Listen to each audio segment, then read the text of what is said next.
Dela é Jennifer. Alô, meu povo do TVZ, o Gabriel Diniz, e é nóis. Minha namorada. Jennifer! Eu fui limpar o nariz ali, quando eu espirrei, caiu um galeto de dentro do nariz, de tanta farofa, meu amigo. E que top! Oh, bebê, né?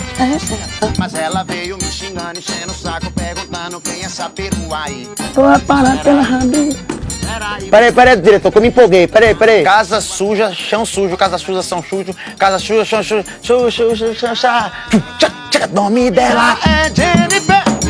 Eu encontrei ela no Tinder e não é minha namorada. Galera, eu acho que esse é o programa mais divertido que vocês já assistiram na televisão brasileira. Acabou o TVC.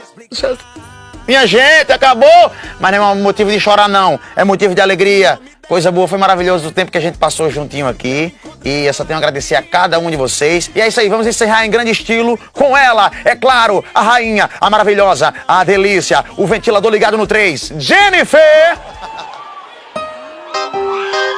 À vontade, meu Alô, amor. vamos acabar! Ao somente do Jané.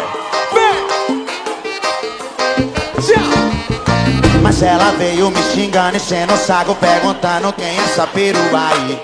Mas peraí, você não paga as minhas contas, já não é da sua conta, o que é que eu tô fazendo aqui? Mas mesmo assim, vou te explicar.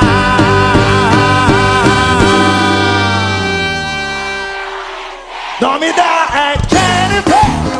Eu encontrei ela no Tinder e não é minha namorada, mas poderia ser.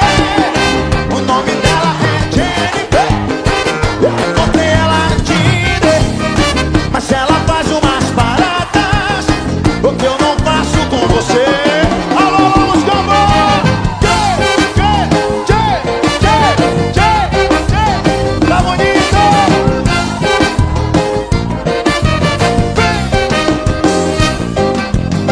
Mas ela veio me xingando, enchendo o saco, perguntando quem é essa perua aí.